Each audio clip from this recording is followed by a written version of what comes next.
Hey everybody, welcome back to another episode of the Chasing Edges podcast. I'm your host, Brian Peters. Got a true savage on today, Laura Zerra.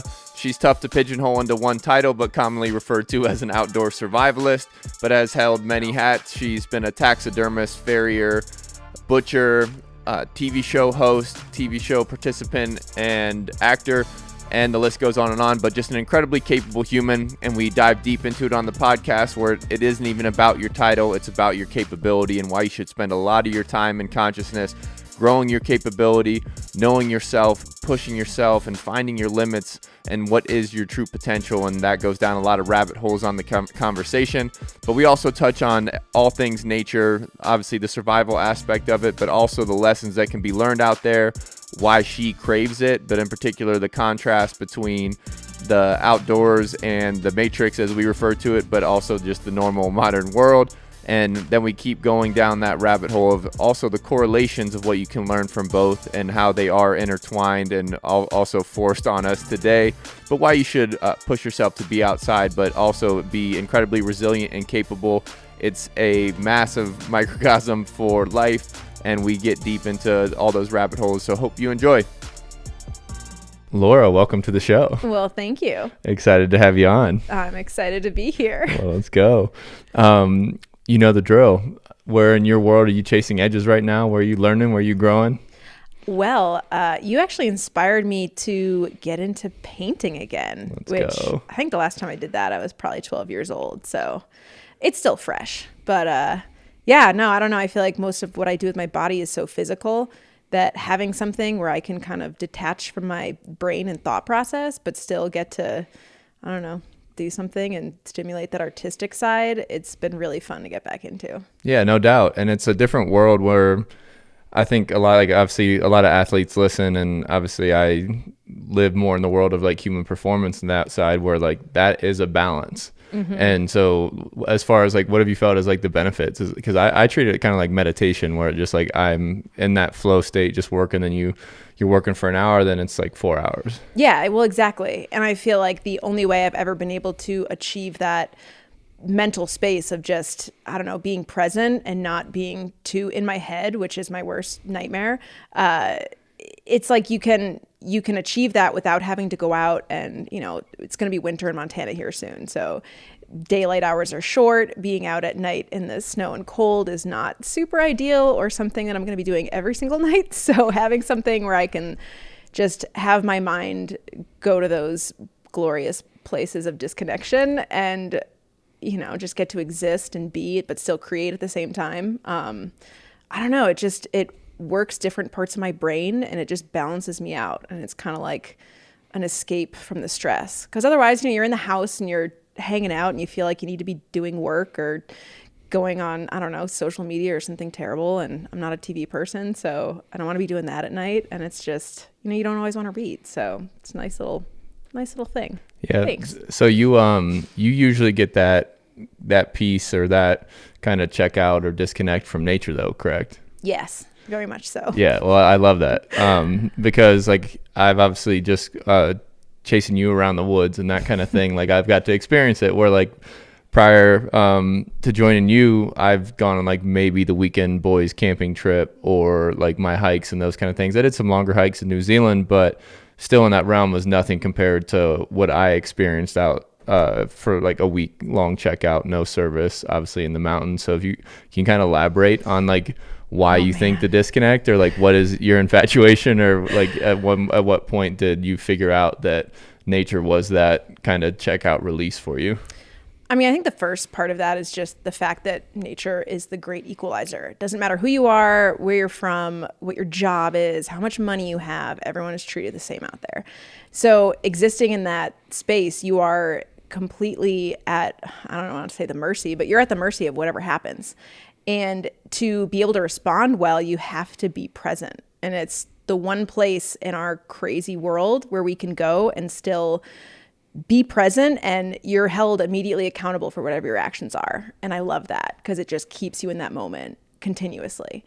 So it's became something, it was kind of the only place I could be fully myself, which is kind of how it all started. But then I started realizing that, not only do it doesn't matter, none of it matters, but like everything that you're doing and responding to and realizing what you're actually in control of and what you have to let go of. It's just all of these crazy lessons that put me in a place mentally that I feel like, I don't know, that's where we're meant to be. We're not meant to be thinking about the phone calls and the emails and the, who we have to get back to and what we're doing tomorrow. We're supposed to be existing and living and getting to experience that. And the place I can do that most fully has always been out in wild places. So it just was a draw where I just wanted to be there more and more. And now it's sometimes hard to come in. Yeah. It's magic is what that is, because like I never really looked at nature as like it's a fair equalizer where there's no stereotypes, there's no prejudice, it's cause and effect. In essence, you kind of get out what you put out, like where like if you go in unprepared, like nature's going to treat you like you're unprepared. Mm-hmm. You'll be able to adapt and react accordingly, but still like there's confidence that's bred there where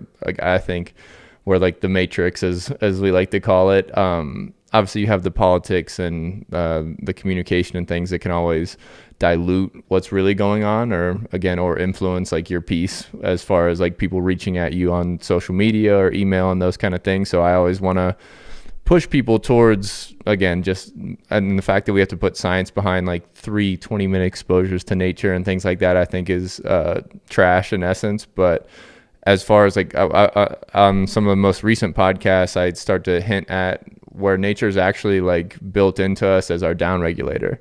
Mm-hmm. And so like how you started talking about painting merges beautifully with this in the realm where, again, we know how to sympathetically respond. And I'm sure you've seen it and have a million examples of like animals know how to sympathetically respond to like sound, attack, all these things. And same with babies and that kind of thing where they cry, they feel like they know how to react and like show that sympathetic emotion. But how you described it really briefly is like nature is naturally like peaceful in essence. Like obviously there's predators and whatnot, but I get into the physiology of it. Like again, if like even just forward walking optic flow of like little movements of leaves and the fractals of trees, peripheral visions, down regulatory, like then again, like outside, there's no electricity. We don't have the ignorance of humans thinking there's eternal daylight, which again affects our systems and again leads to the cause of stress and inflammation and all these other mental problems that show up from lack of sleep and things like that, or lack of a relationship with light. But moral of the story, I'm talking too much at this point, but nature's our down regulator and we're so far removed from nature that in essence, like we have to like we have to put science behind it. We have to give people a billion reasons, like vitamin D levels, all these things where nature solves almost everything. Mm-hmm. Have you seen that? I think one of the biggest things people don't understand when I'm out there is I usually go to the extreme end of the spectrum where I'm not just going for a little hour-long hike. I'm out there for maybe a month at a time, and it's extremely physically strenuous. And, I'm pushing my body to the absolute limits. But that's what I'm doing to re-energize. And people are like, what are you talking about? You come back completely wrecked. But I think, in my opinion, it's way more exhausting to be mentally accountable than it is to be physically accountable. I think we just, we kind of lose sight of that when you're, kind of in it and sitting on the couch and you don't want to get up and do something. But then once you're actually out there and you're moving in it and you're really getting to exist in the way we're, in my opinion, meant to exist, there's something that is so peaceful about it. And even if I'm experiencing, encounters with animals that people are terrified of, or find myself on top of a mountain in the middle of a storm, which funny enough, I got to get you that experience. Yeah. There's something that is so peaceful about that, and knowing that all you have to do is survive. And that is so much more simple than what we encounter in our everyday lives when we're trying to fit into this civilized world. It's so much more chaotic, and the peace that I find out there is just next level. Yeah, and it's when you start to break that down too, like, because like now you start reading Sapiens or however you want to relate and understand like the history of humans or nature, like as far as like how many people were even supposed to be exposed to, mm-hmm. like people don't understand the consciousness that we're exposed to, like global politics now. And like that influences our state. Like we're worried not only like on an international level, but now like what's going on, like how much animosity and stress do politics in the United States cause? Then now you start tightening the circle, like everybody you interact with, work, family, society, at restaurants, those things. Okay, that's still a lot of humans. And then really we're supposed to have like very smaller tribes. And then like even now you start scaling it down to yourself, like how many influence do you have in your state? And that's why I think nature makes me in particular so present. I initially had to like force myself into it, like where just like going and hiking without my phone initial was my first step, and like that was hard enough. And then after that, like I kind of forced my presence, started hiking barefoot in order to like, because then I was in it. And same as like you're talking about, kind of just responding with the environment, like you have to watch every step. And then so now my mind's nowhere else, and then eventually like you pick your eyes up and you wear your shoes, and then now you're in the backwoods like 20 miles in. I mean, I think it's really interesting. It makes me think of when I first got social media and I was getting more of a following and all these people were reaching out and I had all these messages, and I was like, man, I need to respond to every single person that reaches out. So I would spend hours a day responding to messages and connecting with people and starting these conversations. And it was, I mean, I was losing myself because I was giving so much of myself to everyone and feeling like there wasn't enough to spread around even then. And it was just this feeling of obligation. And it's not that I don't appreciate and want to connect with people, but there is a limit to how much we can do that, and then you're having kind of a conversation with someone and you miss a message and you feel guilty and you're like, oh no, now I need to spend 5 hours a day doing this. And clearly, I mean, that was kind of more in the beginning of social media. I think we've all learned to balance it at least a little bit better than that. But there is this feeling of how do you connect with people in a real way, but not have that be your entire life. It was kind of ironic that the reason that people were connecting was because of what I was doing. Because you were disconnecting. But then I like had to feel like I needed to be present and connect. And so it was like, oh no, what do I do? But then I go out there and I'm disconnected, and that's everything. Yeah. And the cool part of that too is like you're going out there and exhausting yourself, which again is like, and the more I learn as far as like legit, like what our brains were made for, the majority of our brain is built around movement, like visual input, sense input.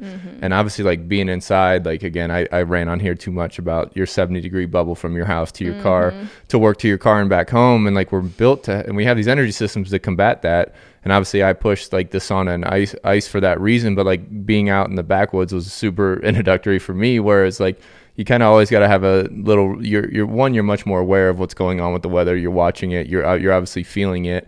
And then like, obviously as you like start to feel like you actually sit in like a little more discomfort because you're outside of that little bubble. And so like, I just got comfortable being just a little cold, like that kind of bit where like even that level of resilience, like, and I've ran it on here too, where like people just need to get more uncomfortable. And on top of that, while you're out in the backwoods, you're exhausting yourself, where like now you start to break down the benefits of exercise and again, like actually just muscle breakdown, bone density, all these things, like it just makes sense to like, again, have like an outdoor habit in that realm, which obviously you're an extremist of. And, I don't even know the extent of your level. We'll try to get to some of your stories just because I happen to know some of them. But just because we kind of skipped it, can you give a little background? Kind of how did you get into this initially? Oh, I've been dreading world? This. This is the most terrifying question, hardest thing for me to explain.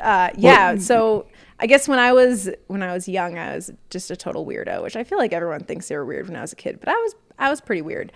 I spent a lot of time out. I grew up in Western Massachusetts, so not in the middle of nowhere, but I kind of found the little places where there weren't people and there were more animals, and I hung out there, and that's where I felt at home. And it kind of just sparked this thing in me where I spent a lot of time probably more time with animals than people, and I felt like I never knew why I couldn't fit in there. I had to go home, I had to sleep in a bed, I had to have my mom go to the grocery store to get food, and all these animals I hung out with, like they were at home in the wilderness. So that's kind of how I started going down this path of feeling like I wanted to fit in, and why couldn't I be this animal?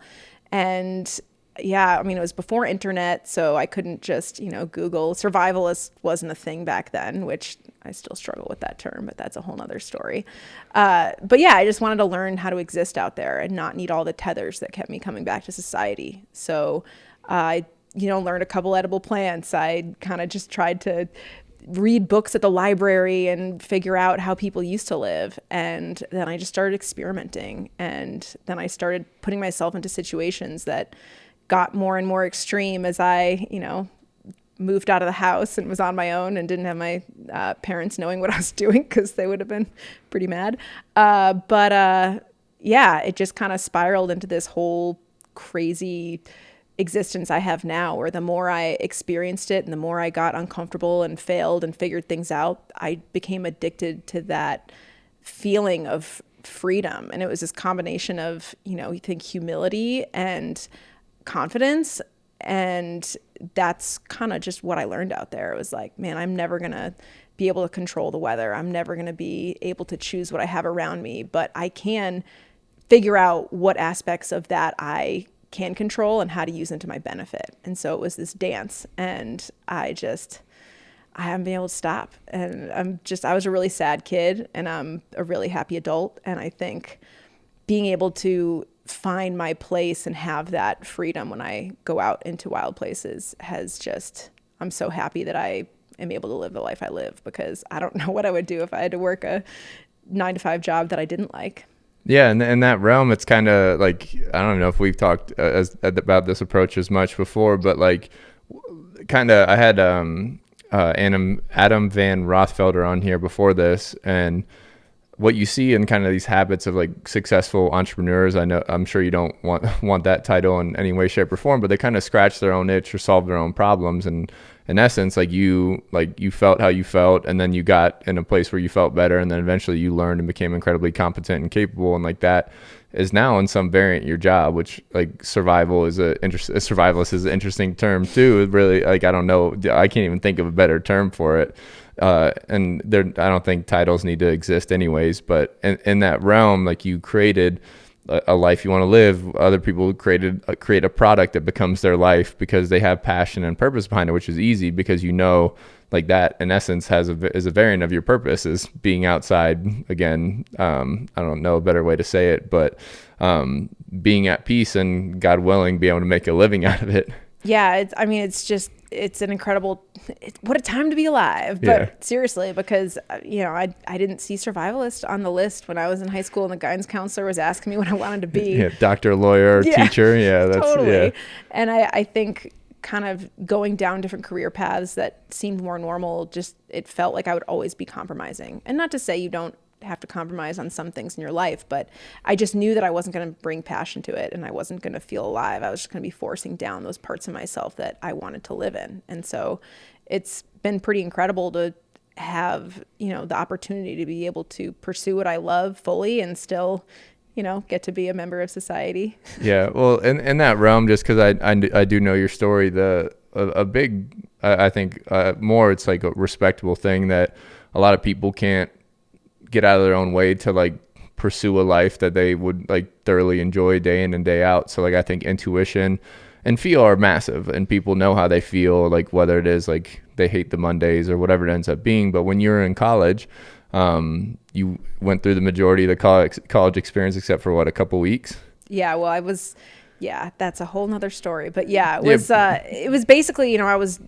doing what I thought I should do instead of what I wanted to do. And there was always this nagging voice, but I didn't want to be there. I didn't feel like I was, there was nothing I was going to be able to do with my degrees that I wanted to do. And realizing what the reality of that was going to look like, it's like, what am I doing here? And so that was people ask me what I'm most proud of that I've accomplished, or, what I've done. And quitting school for me was that. And not because, I don't think there's a purpose to finishing school, but for me, it was a commitment to myself. And it was the first time I ever did something for myself and not for other people. And making that decision was terrifying because no one believed in me. I mean, I'm pretty sure everyone just thought I was like throwing my life away and I was just going to be, homeless in the streets, which I guess I kind of am, but in a really happy way. Yeah.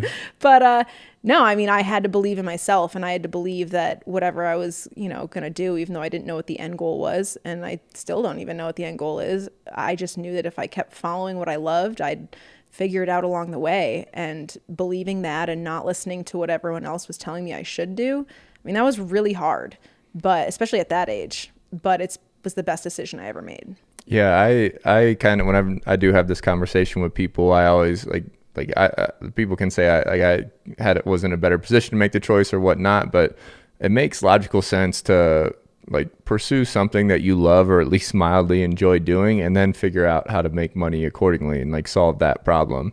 But it does take time, and it can start as a hobby and then grow into a lifestyle and those kind of things. And again, it's like you talked about it early, like kind of like where you spend your time is where you're going to see your results. Like obviously you spend a lot of time outside, you spend a lot of time getting comfortable and then gaining control of what you could. Like that's just a microcosm for life. Like nature is the same, like we'll call the matrix the same, where like there's obviously more influences and stimulus and conceptual philosophy getting thrown around at you. But again, like you still have to figure out what you can control and then how much time you can spend on those things so that you can, again, live X life. Doesn't matter how matrix or nature it is. But in that realm, like that, like there's like 12 principles in life. And I think that's one of them, where it's just like, again, decide what you want and spend time there. Right. Yeah. I mean, because it's easy to go down whatever route you're going to make the most money doing and then say, all right, well, when I have enough, that's when I'm going to do what I love. Enough never comes, you just start living into that, and then that becomes your normal. And then you realize that you've spent your whole life doing something you hate, and that, tomorrow that's never promised might never have come. And I just think that's a super dangerous road to go down. And, I just think, there's, what are you going to do to provide for yourself, provide for your family? Sure, that's a legitimate concern. But I think the level that we think is minimum is wildly skewed. And I think that was kind of one of the blessings of the whole COVID era, was just people realizing what was important and getting back to that, and kind of having their world shaken up enough to, see what was important and what they were missing and what they were, filling in and doing, and what mattered. Because you can get so caught up in things that you can have the best of intentions, but it doesn't always, work out. Yeah, if you don't have the perspective on it. And that's where, like, obviously a pandemic sounds super intimidating, but like I think it taught a lot. Like some people learned the lesson, some people didn't, but they taught you the lesson that like your health is most important. And so, and I'm talking like physical, mental, all those things, because both those were attacked in the pandemic, and that essence where I think a lot of people shifted towards, like, I mean, we talked about it earlier, where more people get outside now because of COVID. Yeah. And you've seen the traffic up here in Montana and those things where it's like, okay, like that's a very important priority that has gotten lost in the matrix a little bit in that realm where, again, in your experience in the backwoods, you're exhausting yourself. You're getting that benefit for physical health as well as like the mental effects that we talked about on nature. But transitioning now, well, you made that big, massive, intuitive choice, like, again, very probably friction surrounded choice to leave college a few weeks before you're graduating. And obviously, like, you chose a lifestyle that you loved, and you're going to figure it out. And like, that's scary and takes courage, which is, again, very admirable, which is terrible. Hopefully we can edit that out. But in essence, now as you start to move through life, and then we'll get back to kind of more some of the resilient stuff, you picked up and you tried out a bunch of jobs and created a bunch of capability for yourself. Can you kind of talk about that journey and what it added to your arsenal? Yeah, I think it's always terrified me to have the same job forever. And there were certain skills I wanted to learn. And I figured the best way to do that was to work in certain fields. So yeah, I mean, I was a butcher, I was a taxidermist, I collected mushrooms, I planted trees for the Forest Service. I did all these random things that were kind of attached in certain ways to who I am and what I do now. They were all things I had interest in and wanted to learn about. And it was awesome. I would start getting good at something, and I think most people would be like, why didn't you stick with this? Then you could have been awesome and an expert. But I've never really wanted to be super good at anything, because it's my experience, right? So I don't really care if everyone looks at me and thinks I'm the best at something. If I was a farrier, I wanted to be able to put a shoe on if I was out in the backcountry with a horse. So I, spent some time shoeing horses and learned things and thought it was awesome. Have huge respect for people who make a living doing it, but I didn't want to do that forever. And that's kind of how I've always approached things, was like, just, if nothing else, you have this great appreciation for people who are experts in that world, whatever it is. But it's just, I don't know. I think people are like, man, you're not happy doing anything. It's like, no, I'm happy doing everything. I want to do everything. Yeah. And I think that, honestly, I think that's electric, because there's so much room for success in the mastery world. And I always caution people, like, especially in transition, that like, be careful at what you get good at, because you only have a certain amount of time to get good, or in essence, what we're talking about, great at one or two things. Like whether it was football for me, and then whatever coaching, or like maybe you get really good at logistics, maybe you get really good at banking, whatever it ends up being. But then now when you talk about life, like adaptability in any job is key, because like any environment, whether it's a weight room, an office, or nature, like there's multiple variables in a complex system happening, where adaptability is crucial. And particularly in our time now, I obviously we've talked about, and I've talked about in the podcast, and it's like balance and peace. But it makes sense to like have a broad range of capability, and particularly in your line of work, like capability is everything. Capability is survival. How has some of those skills showed up? Yeah. Or if you have anything to say there. They show up all the time. It's because it's all just living. It's existing. It's being human. And I think one of the unexpected benefits of being able to reach into all these different worlds and pull out these skills was just, I've never identified with any one of those titles. I think that's why I struggle when people ask me what I am, is like putting a label on it. It's like, I'm a human, but yeah. I think it can be hard for people who want, when you ask, or when you meet someone, the first thing they ask is, what's your name and what do you do? Yeah. And we want to put people in these boxes. And there's not a lot of people that, don't want to go to this point where they have one label they cling to, but something happens, life changes, whatever it is. And then you're like, who am I now?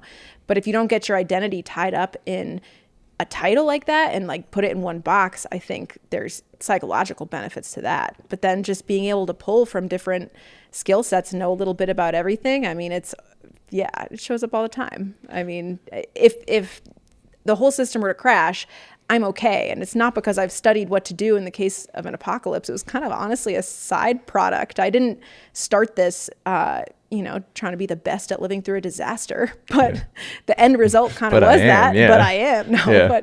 But it's funny because it really isn't rocket science. It's just some really basic stuff that people, 100 years ago even, were all capable of. I think we've just gotten so lost in pursuing one thing. And while I think there's an absolute, beauty in that, and I respect it so much when people are just masters of what they do, I think limiting yourself to one thing, I don't know, it's not for me. No, I think that keeps you in a bubble in that realm, because like you master this, like, you spend a lot of time in this arena or this workshop or whatever it ends up being. So, you have mastery there, and like, that's easier to create boundaries on being comfortable, because once you're the best at something, people want to learn, and you're still in this echo chamber of like thought and work and creativity. But that doesn't mean that's your end point. No, and it doesn't have to be like, I love that about you, is that you have so many other random things that you pursue and actually do and spend time investing in that have nothing to do with, your quote job, whatever that is. Yeah, which is, I optimize myself and others. That's exactly my job title now. But like, that's capability again. Where like,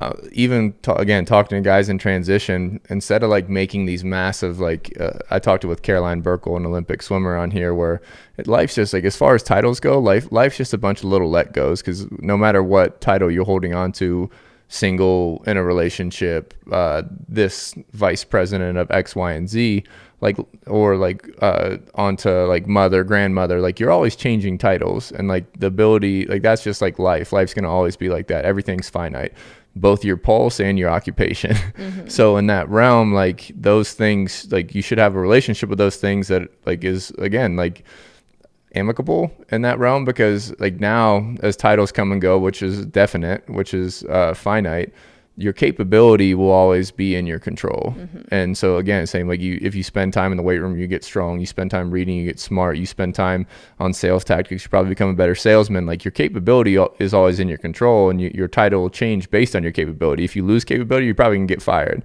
Like, yeah, if you lose the ability to run fast, you're probably not gonna play football anymore. Mm-hmm. So like, why? Like, just, I think, and I've talked about it on here before, but like spend time on your capability, because that's in your control. And like outside of that, like just accept life and the stimulus and the transitions of life that come. But again, control is your capability. And I think that's where confidence comes from. And that's why like you're super confident and I'm not in the backwoods, is like you've spent this time and you have this massive realm of skill sets and resourcefulness and things that show up. I'm trying to figure out an example of an inverse where like somebody spends a lot of time, they know how to navigate every conversation and negotiation and things like that. It's the same thing. So they're capable. And like, if you're capable of negotiating, you can negotiate a power contract, you can negotiate a football contract, whatever it ends up being, you know? So I just think if people can identify much heavier with their capability, now all these transitions in life get easier. Well, and I think there needs to be a separation of the identity with the job title, because I think it's okay to be a master in your job and then not do that 24/7 and have your entire life be encompassed by it. Like, you can love what you do and you can put 100% in, you can be a master of that, but it doesn't mean that has to be your end all be all of who you are and how you spend every waking moment. And being able to separate and know that there can be different parts of you and it doesn't take away from other parts of you, I just think that gets kind of lost in the mix. Yeah, and I think it's cool when people do show their true colors, where they have like some people, be private, like who knows what everybody's capable of besides their mastery skill, whether it's basketball, whatever. But the people that can kind of do both in that realm, like master this and then obviously experiment, or be an MMA fighter that like is also an artist, like things like that. I always like the analogy where like you don't go to the circus to see a bear, you don't go to the circus to see a unicycle, you go to see a bear ride a unicycle. And like that's captivating. Somebody with this spectrum of capability to me is captivating. And like that's where I think people start to, again, understand their potential. And like same as like you've taken so many people out in the backwoods now, like people get inspired by like overcoming obstacles, and same thing you learn for yourself is like being uncomfortable and accomplishing it, and then now it becomes addictive.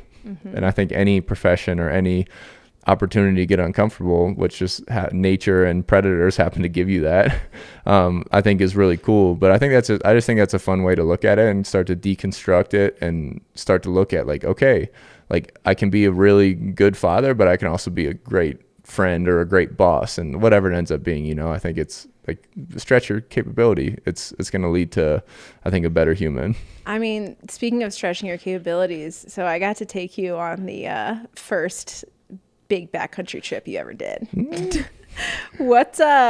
I'm super curious because I don't know. I mean, we kind of talked about it, but what was the thing out there that like surprised you the most or caught you off guard the most, or your overwhelming impression that you took with you that you weren't expecting? Yeah. I mean, I took a lot from it. Like probably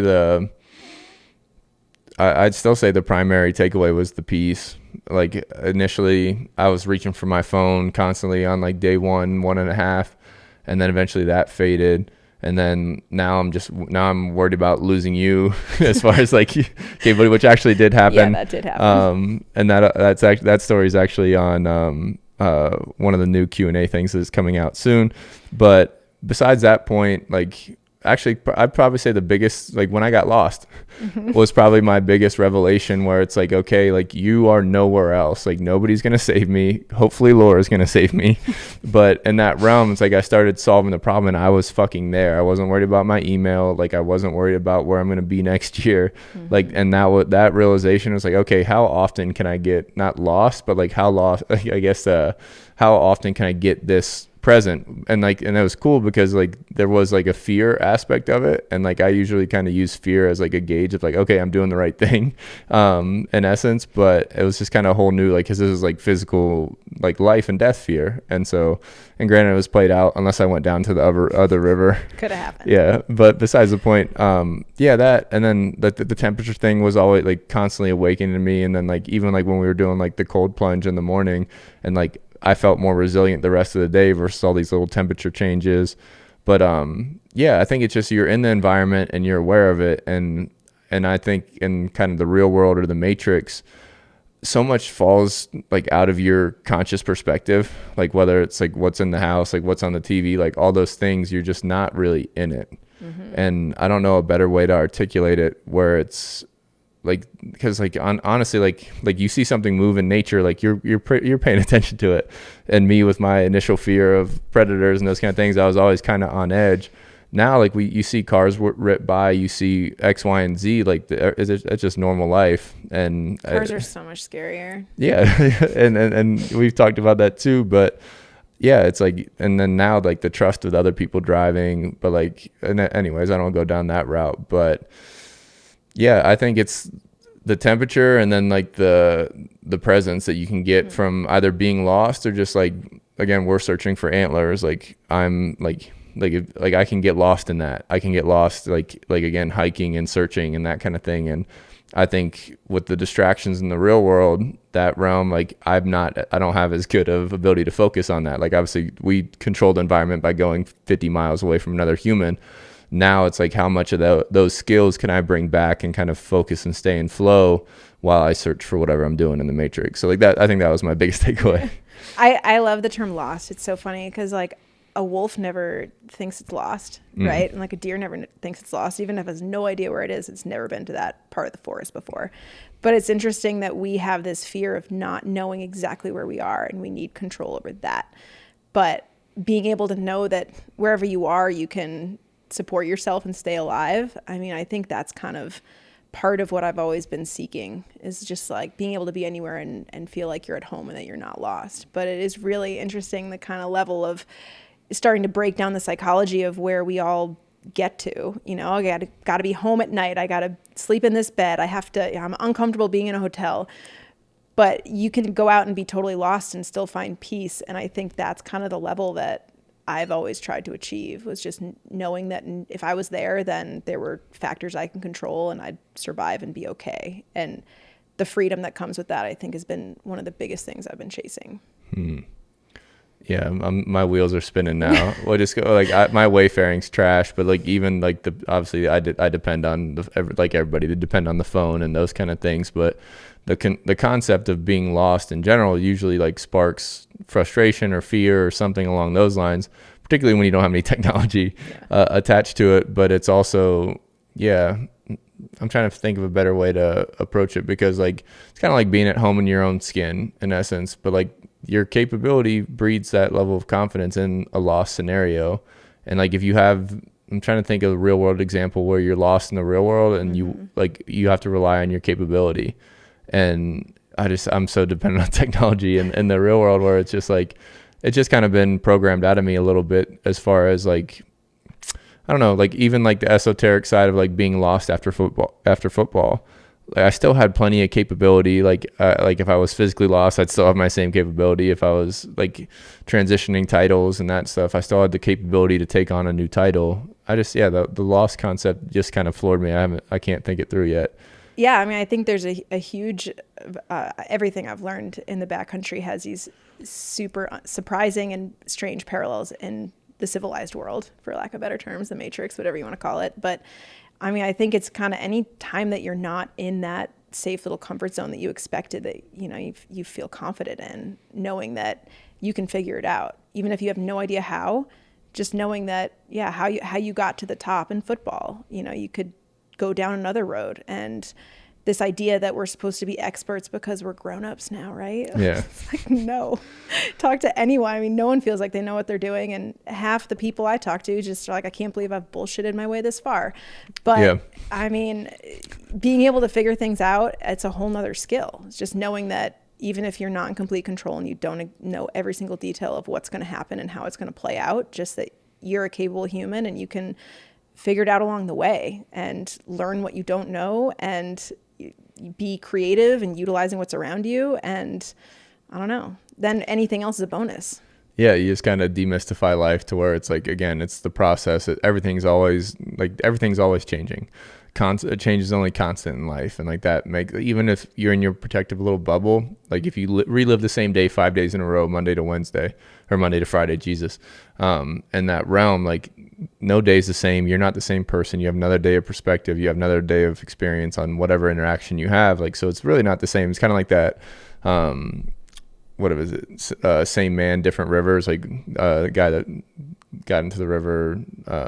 I can't remember that one, but besides the point, it's not the same man. It's not the same river each time he gets in, whatever. I'm going to edit the hell out of that, but besides the point, in that realm, like that should be relieving, because now, like if you're lost in nature, if you're lost in in essence, the real world and those kind of things, you can always default and do what everybody else is doing. It should give you relief to know that everybody else is winging it or solving the problems as well.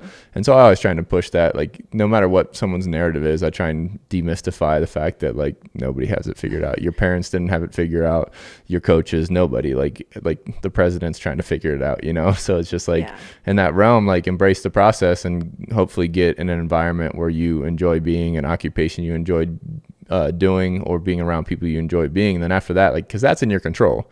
Now, like, let nature and nature do its thing, whether your nature has buildings or trees in it, you know? Well, I mean, to use a wilderness example, like, let's say you're lost, right? And you have a backpack, and you have, all of a sudden, everything in your backpack becomes a bonus. You know, you're like, oh, well, yeah, I'm out. I have no idea where I am. I don't know how I'm going to get through the night, but I have whatever, a lighter, I have a sweatshirt, whatever it is. And all of a sudden, those things become these amazing tools, and you have that to work with. And if you focus on those things instead of what you wish you had, your whole reality changes. And I think that's kind of, you can extrapolate that into the real world, as far as, like, you definitely still have some tools in your backpack that you can use. So just focus on those and figure it out. Yeah, wow, that's a great example in that realm, because you know, oh, I don't have a lighter, but I have a sleeping bag, I have X, Y, and Z. Now you get into the concept of what's enough now, or like glass half full, glass half empty concept, where it's like, you could be out there with absolutely nothing. You could have been attacked on a normal hike and, like, been left with nothing. So it's just like that whole perspective on life is powerful as well. But nature just seems to be a better teacher, as she always does. You can't fake it, you know. I think it's just like the reality of it forces you to learn fast. Yeah, I like that. The men argue, nature acts. Like, there's, like, we'll always try and negotiate our way out of, like, what's really happening in nature, or we'll argue with each other. But regardless, nature goes on, life goes on, time ticks, leaves fall, whatever it ends up being. Storm comes and you're gonna die if you're not ready for it. Yeah, basically, you can't feel your hands, and you got to figure it out, and that kind of thing. But kind of transitioning now, just because I know some of your stories, and I know some of the resilience you built inside yourself, and you've actually sought out very uncomfortable scenarios. Does one story in particular come to mind when you think about pushing yourself in that realm? I mean, I think going back to touching on what you were saying before about the feeling you got of knowing that you had to count on yourself, that no one was coming to save you. I had one moment where that was really clear, and it was getting close to winter. It was, well, mid to late November, mid-November. I was out in an elk hunt, and I was on top of a mountain, and this massive storm blows in. And all of a sudden the temperature drops. There's, snow coming sideways. I'm freezing cold. I've been pushing myself all day, so I'm soaked in sweat, but all of a sudden now I'm freezing cold. And I'm at the top of this mountain, so I can't go up to keep warm. I have to start going down. But it's a whiteout. I don't even know what direction to go in. And the snow is blowing, it's really deep, and as I'm trying to move quicker, I'm falling, like when the logs in the woods are, a tree falls over, there's a log that's kind of half down, well, there's like a pocket under it of air where the snow kind of hasn't gotten to. So I keep falling in these pockets under these trees, and I'm all of a sudden up to my chest in snow, and I'm pulling myself out, and I'm so exhausted, and I just, felt like I couldn't even do anything, and you want to throw the towel in. But I knew that even if I had, which I didn't, some kind of emergency device to signal for help, by the time anyone got there, I'd be dead. Hypothermia is a bitch. And it was one of those situations where I knew that the only person that was going to get me out of that situation was myself. And it was just this stark reality of, you either figure it out or you die here. And just the power in that. I mean, just knowing that was so, like, I have goosebumps talking about it, because it was incredibly powerful to know that there was still gas left in the tank. As soon as I realized that, and it was so much of my mental attitude towards that moment was preventing me from physically being capable of pushing on. And as soon as I reached in and found out what the truth was and figured it out and kind of vocalized it in my own head, all of a sudden I was like, I got this.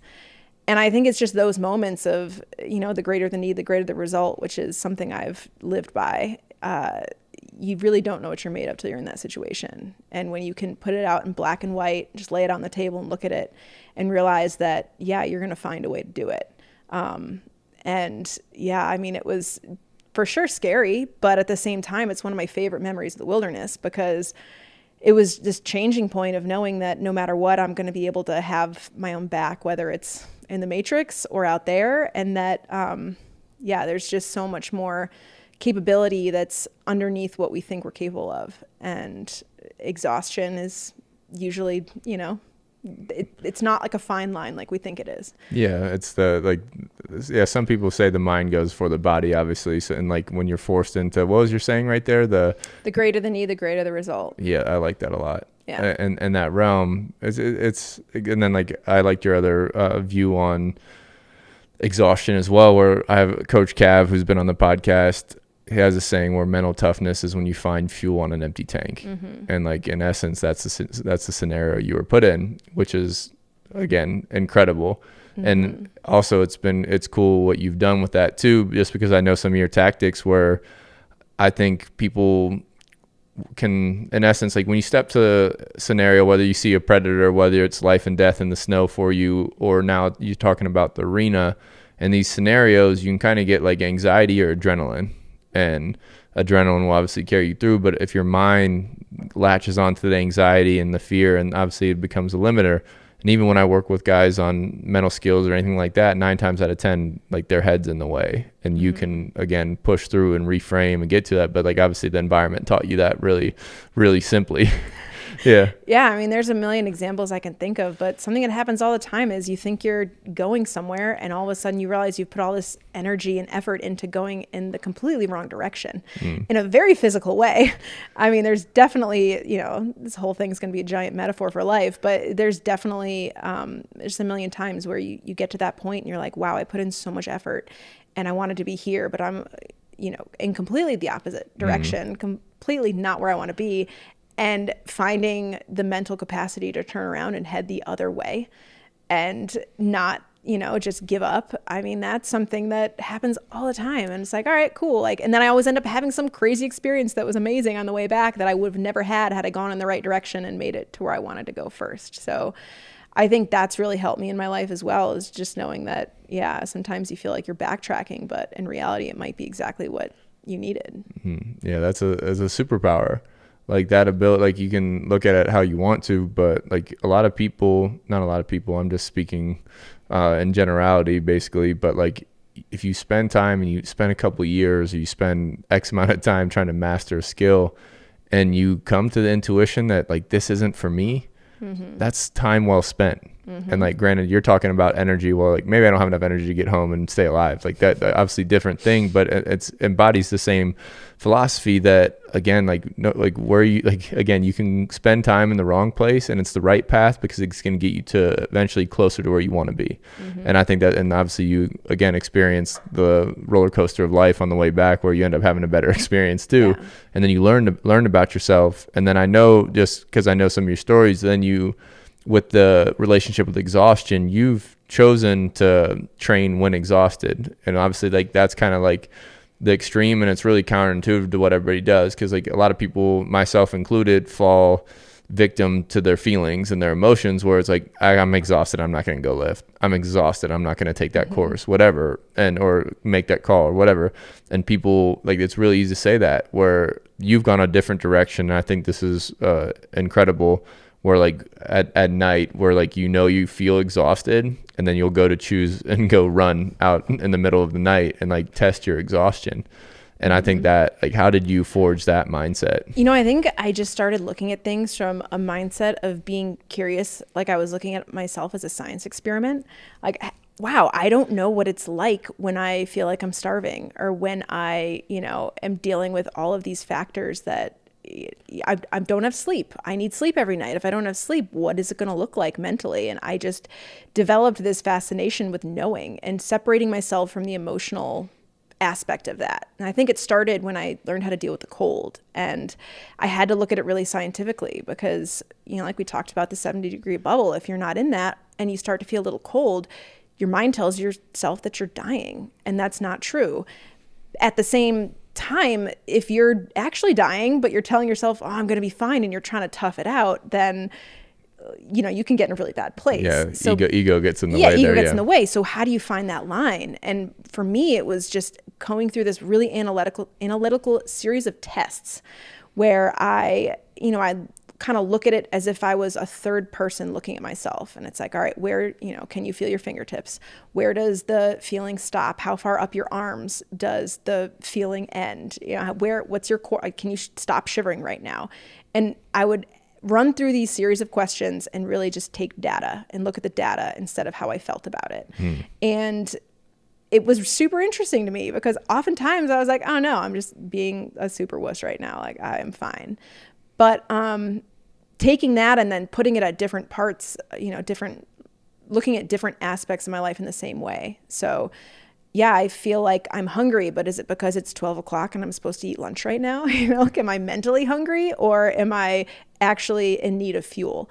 And being able to push myself past what I thought I was capable of, and then realizing that, hunger oftentimes is just conditioned. It's not real. And the same with sleep. It's amazing what you can do. At the same time, there's limits on the far side of that where you do start hallucinating, and I've been there. And that's not always the best situation to be in. But knowing what those limits are and knowing what your body can do, for me, it was just looking at it, like just being excited about finding it out.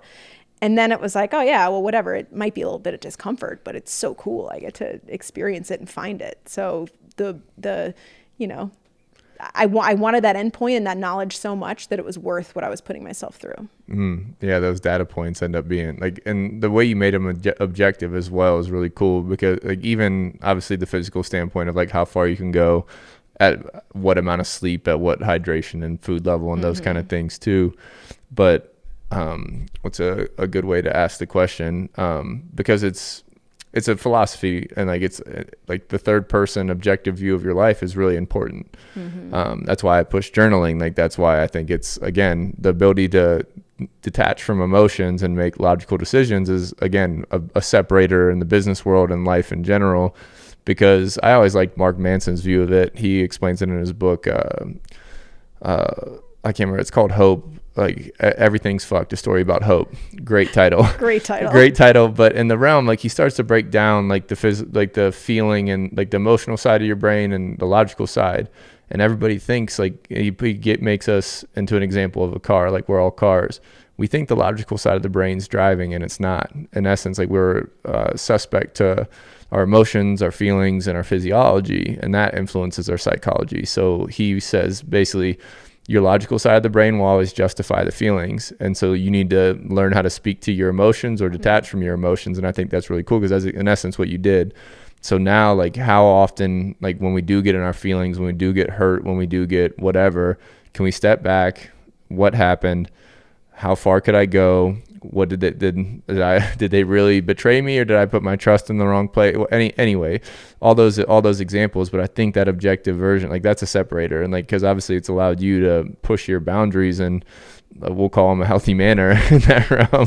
Yeah, because I mean, maybe the only thing you get out of it is knowing, wow, I do way better when I'm hydrated. But then you have a motivation and a reason to be hydrated instead of just reading, I'm supposed to stay hydrated. Like it means something to you, so it'll motivate you better. But I don't know. I mean, you don't always have to push yourself to the limits, but how do you go about your life if you don't know what your limits even are and what the signs are that you're getting close to what your limits are?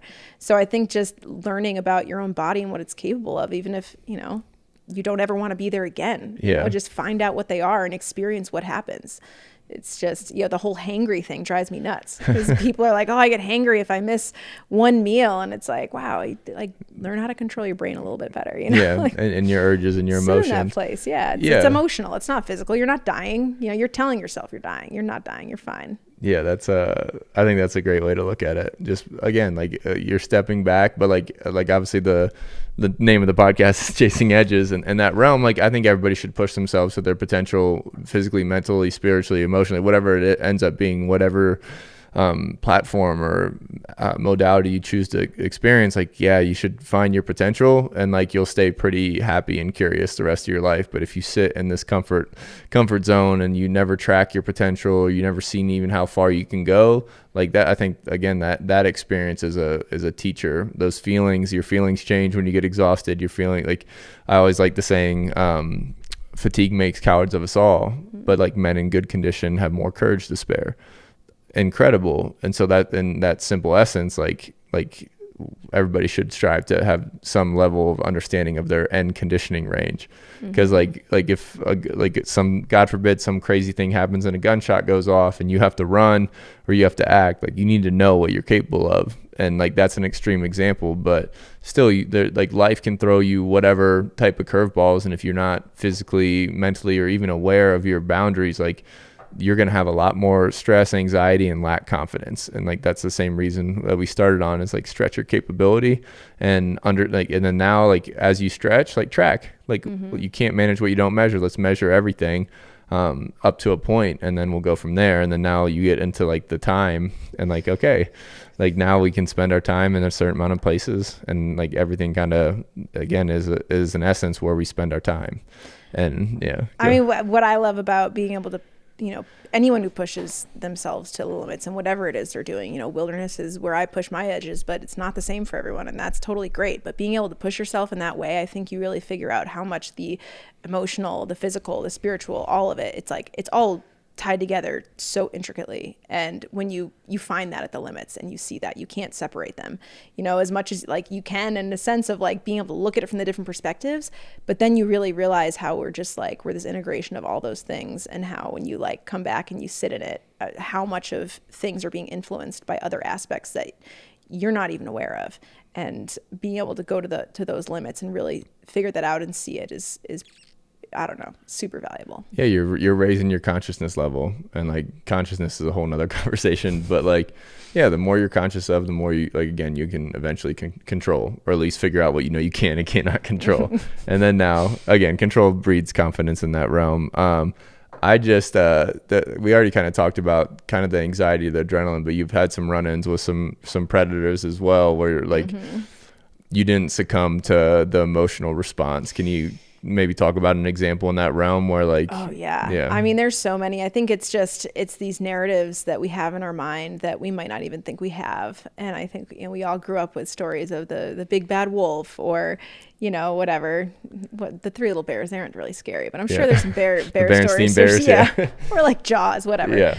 But these live in our brains, and we like kind of subconsciously feed them. And then you're in that situation. And I just think it's funny because most people I know who see grizzly bears, especially if it's the first time they've ever seen a grizzly in the wild, they just, you always, it was attacking me. It was trying to attack, but I got away, or it stopped. And the bear was probably eating huckleberries, Like, it was just probably not scary at all. The bear might have looked at them, but we tell ourselves these narratives. But I think being able to objectively look at situations in my own, like what's going on in my own body, also helps dealing with animals you might not feel comfortable around. But then also realizing that, in my opinion, animals are so much more predictable than humans are.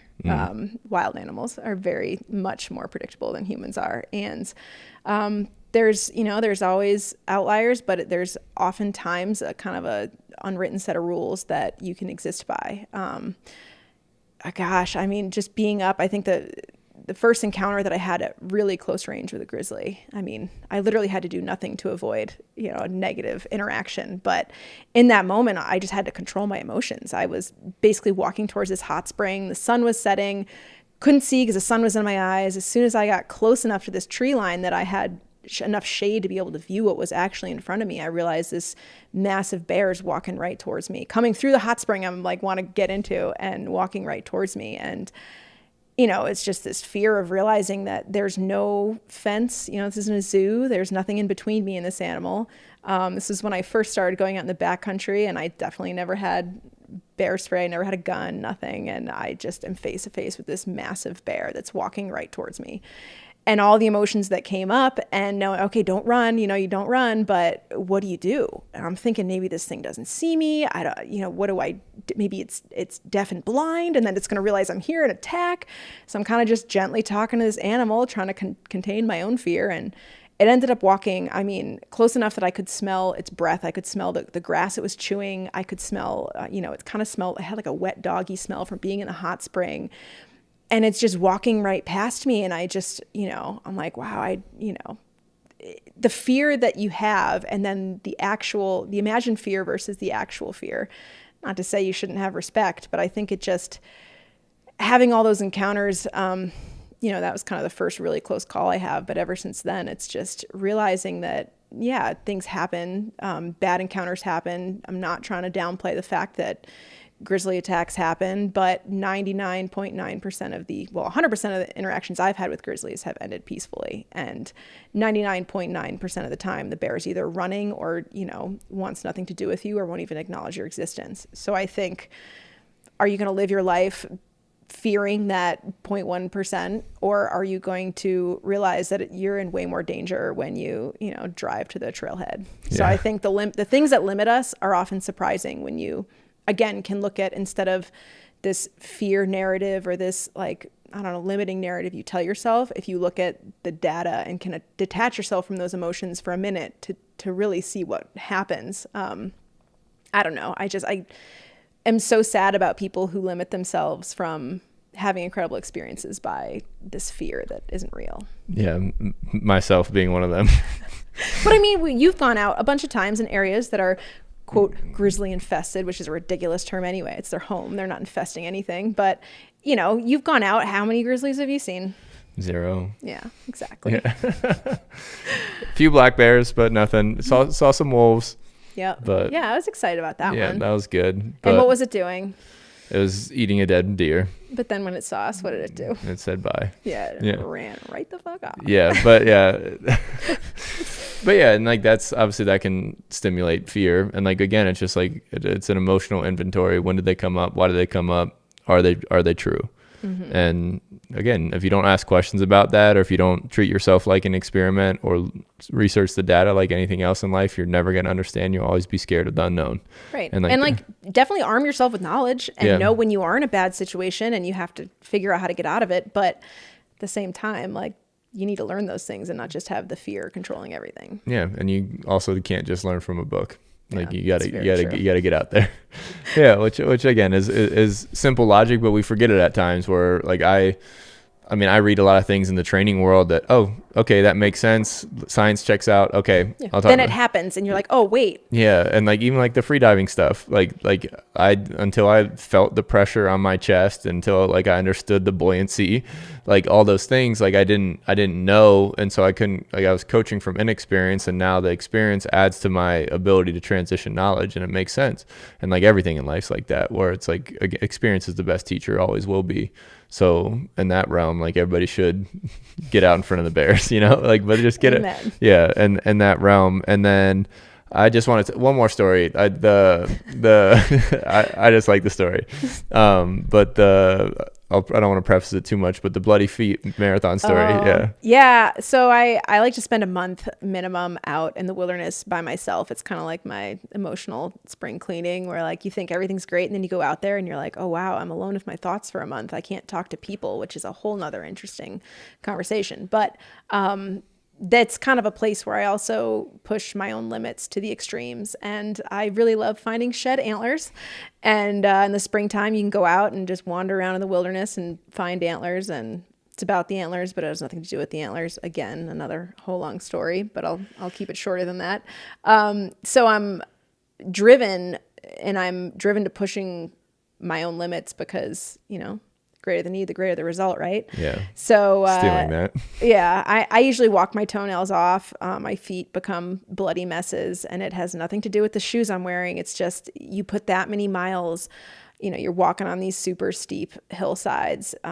Your feet are not going to remain intact if you're putting on the kind of mileage that I put on myself.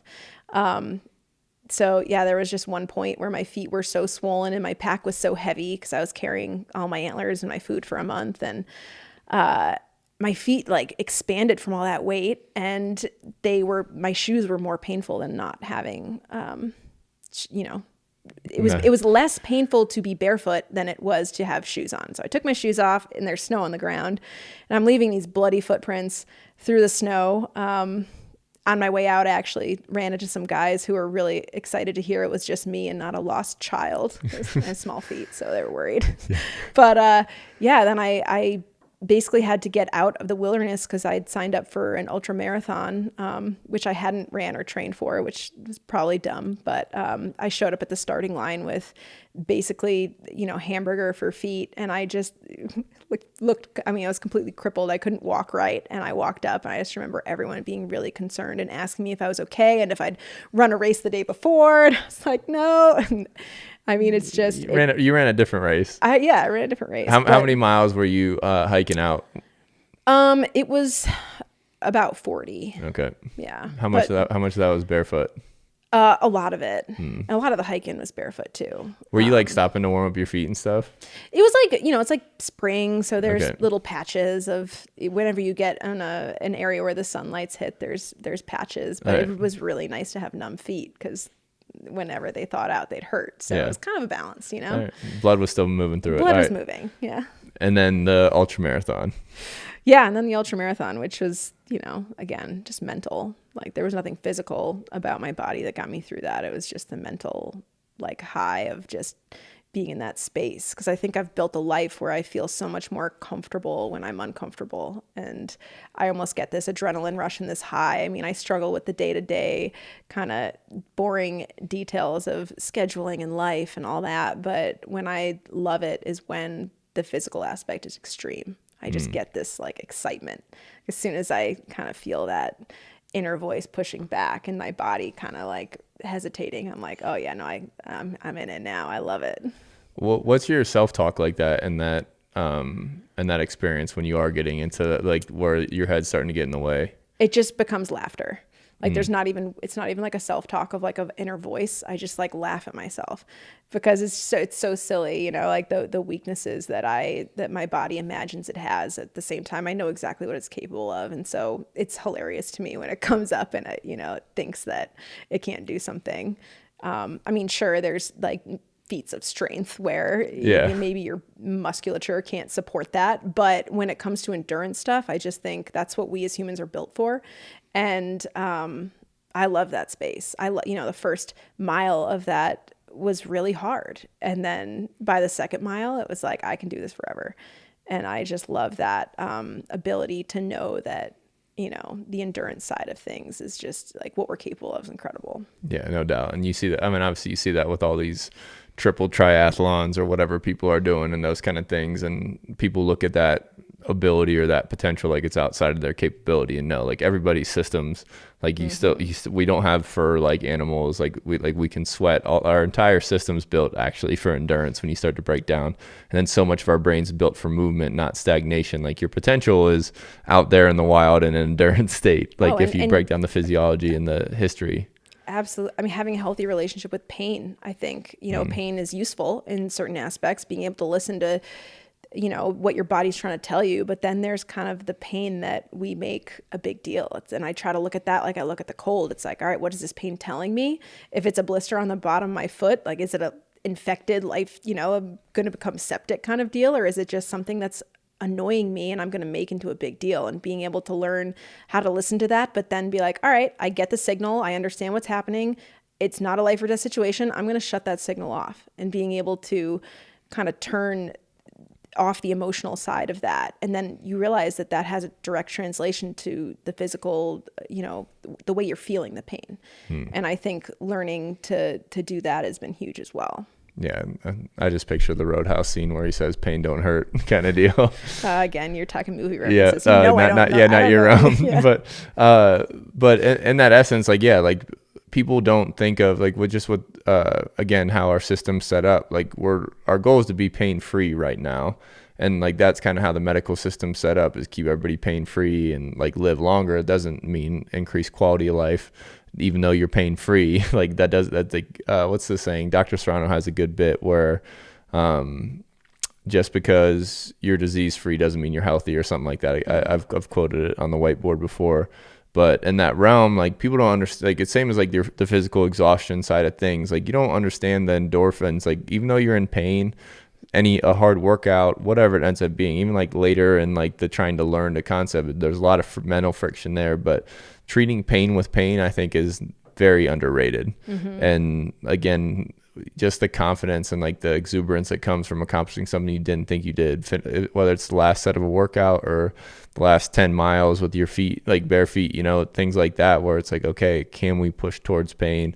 How far can we go? And can we seek it out? And like the cold tub's a really easy example of that. Like, again, you get all these incredible endorphins from this pain or this discomfort. And so you get like, again, energy, adrenaline, you get all these things that, like, okay, like maybe our bodies are supposed to be experiencing a little more of this spectrum than this whole teeter-totter, where if we spend a really lot of time in our comfortable bubble eating our very comfortable food that we got from the grocery store and didn't hunt and all these things, and it stacks up and this lever just goes down and down and down, our pain tolerance on the other side of that becomes really small. And like, that's where you start to talk about feelings and emotions. If you have no pain tolerance, you're going to have a lot of emotions come up. And like, yeah. So I think that, like, if people kind of feel out that balance and seek intentional growth, like any stressor can make you grow. Like, we can throw somebody out there and like they'll have to react and they're going to grow if they survive in that realm. Again, extreme example. But intentional growth and seeking out comfort intentionally, I think, is a whole nother realm. Like, you can be prepared when the world throws you some bullshit, or you can just like be unprepared and take it, So I think that's like logic. Yeah. I mean, I think all of it just comes back to knowing exactly who you are, what your limits are, what your edges are. And I think the only way to learn that is to push those limits and maybe past what you ever thought was you were capable of. And I think that's where, if you're not pushing those limits, if you're not experiencing those boundaries, if you're not, getting out of that comfort zone, then how do you know who you are? Yeah. And if you don't know who you are, I don't know. I mean, that's my worst nightmare. Yeah. Like, if nothing else, I know exactly who the fuck I am. And I think that is kind of my superpower at this point is, I can't imagine trying to exist in the world and get pulled in a million different directions and try to navigate everything if you don't know who you are. And for me, the way of finding that has just been through pushing through all the stuff that I saw as limiting before. We can probably wrap it up there. Know thyself and push thyself, I think, is a good way to end it. I love it. Thank you so much for hopping on. You're incredible. Thanks for having usual. Me. Bam. Hey, everybody. Thank you so much for tuning into the podcast. Hopefully you're getting some value or at least some entertainment and juice out of it. If you are enjoying the podcast, please don't hesitate to subscribe on YouTube, Apple Podcasts, Spotify, everything you can find. All the support and interaction is greatly appreciated. Thank you for all the support, and have a day.